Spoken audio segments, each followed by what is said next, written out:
Happy Veterans Day, LHS. I'm Kimberly Shields, and here's your news.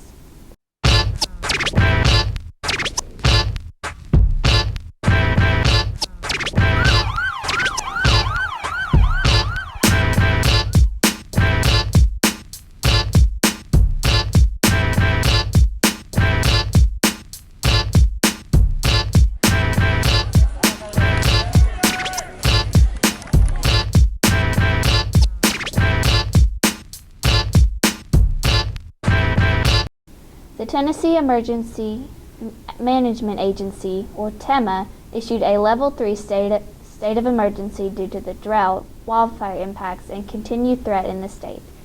In the past month, an estimated 6,000 acres have been burnt due to wildfires in Bledsoe, Hamilton, and Monroe counties. Currently, there are 53 active fires in Tennessee, impacting an estimated 9,000 acres. 15 homes in Hamilton County have been evacuated. Furthermore, relief from this drought and wildfire threat is not expected to let up anytime soon.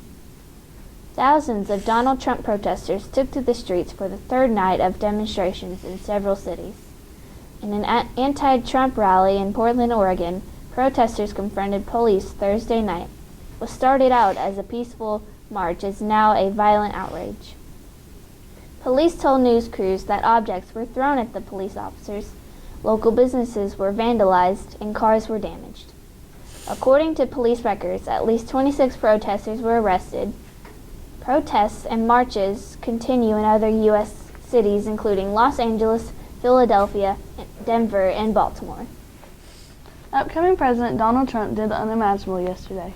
He met with soon-to-be former President Barack Obama in the Oval Office to discuss Trump's upcoming plans for transition. Both men have had negative things to say about each other, but they know when to sit down and get things done. Overall, they had a great talk, and there's only 72 days until Inauguration Day. Today is 11/11. Today is Armistice Day. Today is Veterans Day. Today is a day to thank all the men and women who risked their life for us. Veterans go all the way back to World War I. At least 116,000 Americans died during this war. The last known veteran from World War I died in 2011 at the age of 110. His name was Frank Buckles. Veterans Day has become a legal holiday and has been moved several times, but remains on 11/11. Please take the time today to thank and respect the people who fight for us. There was an incident at school yesterday, and we met with Mr. Walters to discuss it. Thank you for sitting with us and talking to us about this and everything. I know some people it shouldn't be said to everybody, but... Yeah, it's a sensitive subject for sure, but you all go to school here. You need to know what's going on, and it's in the news and it's in the paper, so you're another news outlet, so you definitely have the right to ask the questions, and I'll answer what I can.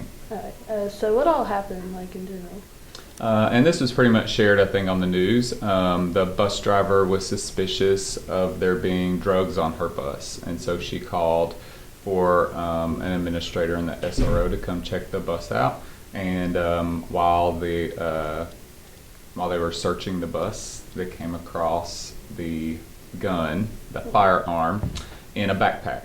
And it was on the bus, and all the students were off the bus. And so then what we had to figure out was who the backpack belonged to. Yes.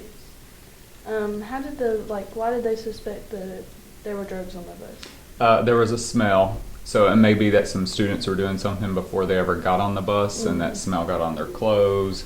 So luckily, that's horrible, by the way, children. But luckily the bus driver was aware of what was going on, made the right call, let us know, and it led to us finding something out that really needed to be found. How did y'all do all this without any of the students know? Because I've heard from several people that they didn't even know until the end of the school day. Normally people, everybody knows and the whole school's talking about it. There's stuff everywhere, but nobody knew about it till the end. Well, it happened before school ever started. And so luckily the weapon and all that never even really came in the school building. It really was found out there, and it stayed out there. And as far as who needed to know, nobody really needed to know at that time except the administrators and the police officers who were involved. And what I didn't want was to create panic, ruin a perfectly good school day, have parents like up here all day or calling up here all day. It kind of turns into a little bit of chaos. Everybody be like, I need to go home. Yes, and it turns into things that, I mean, this is a huge deal, of course, but I didn't want it to completely disrupt what we were able to accomplish yesterday, which was a normal school day, learning in your classes, and there would have been no need for that. And so we did want to release it, though, because, of course, we want parents and students to know what's going on. So we did that at the end of the day. And so, yeah, like you said, you didn't even know till you got home. Yeah, well, I think y'all did a good job at it. Yeah. So there were no drugs found in the bag? It was just the gun? No, I mean, I think they may have found something on the floor of the bus, like somebody threw it under a seat, but it was a small amount, and that really wasn't worth reporting. Yeah. It was kind of like, I'm sure somebody was emptying their pockets when they saw the administrators come on the bus. Yes. So yeah, that ended up being like the least of our problems yesterday. Did the student have anything to say about the incident? The student was very respectful, very nice the entire time we dealt with him. He very much expressed that he had no intent to ever use it at school, did not have problems with anybody at school, nothing with a faculty member, with another student at all. He had issues he was very concerned about at home and expressed that it was for his own protection at home.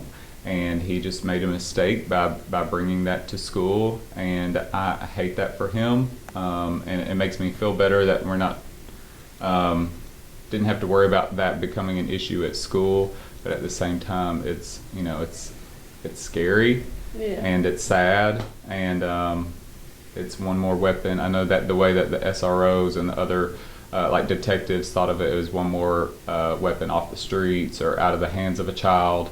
And so that's a good thing. That is good. Well, thank you for talking to us about it. Sure. And now everybody knows, and Yeah. All right. Always happy to share. thank you. You're welcome.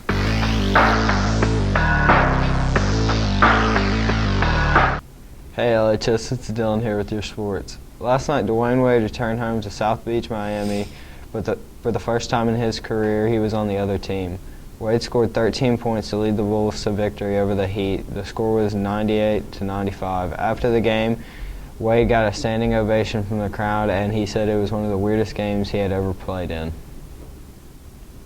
Thursday night, Duke upset number 17 North Carolina, beating them 28-27. Daniel Jones ran for 2 touchdowns and threw one. This was the first Blue Devils ACC win.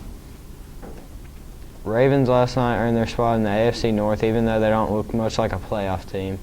Ravens defeated the Cleveland Browns 28-7, and Joe Flacco threw 3 touchdown passes. And that's all for Sports LHS.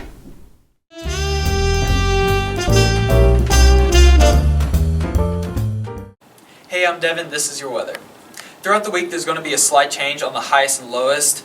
Monday being the highest at 68 and Saturday being the lowest at 38. So I advise you to bring a jacket just in case it gets a little bit cold, especially if you're going to the Titans v. Packers game at Nissan Stadium Sunday. I advise you to bring a jacket or something warm in case it gets a little bit chilly. That's all for weather. That's all we have for today. Enjoy your weekend, and we'll see you on Monday.